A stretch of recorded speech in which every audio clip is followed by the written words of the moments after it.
నమస్కారం అండి. ఇవాళ నేను మీకు ఏకాదశి అనే నామకరణం శ్రీ మహావిష్ణువు ఎలా ఇచ్చారో అన్నది వివరంగా చెప్తాను. వీడియో చివరి వరకు చూడండి.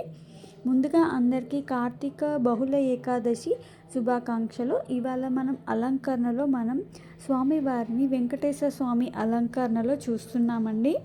అయితే కార్తీక పౌర్ణమి తర్వాత వచ్చే కృష్ణపక్ష ఏకాదశిని ఉత్పన్న ఏకాదశి అంటారండి. అయితే ఇది పరమ ఏకాదశి తర్వాత వచ్చే ఏకాదశి. ఈ ఉత్పన్న ఏకాదశి శ్రీ మహావిష్ణువుకు అత్యంత ప్రీతికరమైన తిథి అని కూడా అంటారు. ఈరోజు కనుక ఉపవాసాలు ఆచరించవలసిన ముఖ్యమైన ఏకాదశి ఈ ఉత్పన్న ఏకాదశి. శ్రీ మహావిష్ణువు యొక్క శక్తి స్వరూపంలో తెలిపే ఏకాదశిలో ఇది చాలా చాలా ప్రత్యేకమైనది. అయితే ఈ ఏకాదశి అనే పేరు ఎలా వచ్చింది అంటారా? అయితే ముర అనబడే రాక్షసుని శ్రీ మహావిష్ణువు సంహరించే సందర్భంలో ఆయన నుండి ఒక శక్తి ఉద్భవించి రాక్షసుడైన మురను సంహరిస్తుంది. అప్పుడు శ్రీ మహావిష్ణువు సంతసించి ఆమెకు ఏకాదశి అని నామధేయం చేస్తారండి. సప్తమాతృకలలో ఒక స్వరూపమైన వైష్ణవీదేవి విష్ణువు నుంచి ఉద్భవించిన శక్తి స్వరూపంలో ఒకటి.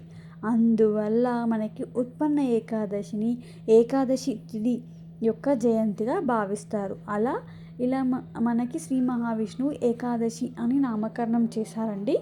ఈరోజు ఉపవాసం ఉన్నవారు తప్పనిసరిగా చేయవలసిందండి.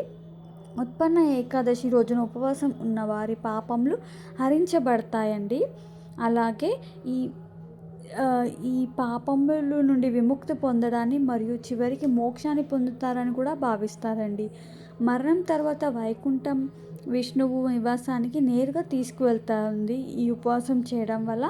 అలాగే 1000 ఆవులను దాతృత్వంగా దానం చేయడం కంటే ఉత్పన్న ఏకాదశి మహిమ ఇంకా ఎక్కువ అని నమ్ముతుంటారండి. అలాగే సంక్రాంతి వంటి పవిత్ర రోజుల్లో విరాళాలు ఇవ్వడం లేదా హిందూ తీర్థయాత్రలో పవిత్ర స్నానం చేయడం వంటివి కంటే ఉత్పన్న ఏకాదశి యొక్క ప్రాముఖ్యత చాలా చాలా గొప్పదండి. ఈ ఉత్పన్న ఏకాదశి నుండి విముక్తి పొందడాన్ని మరియు చివరికి మోక్షాన్ని పొందుతారని చాలా భావిస్తూ ఉంటారు.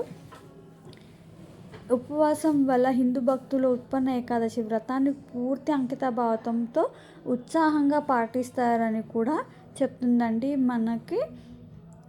Thank you so much. సర్వేం శ్రీకృష్ణార్పణమస్తు. లోకా సమస్త సుఖినో భవంతు.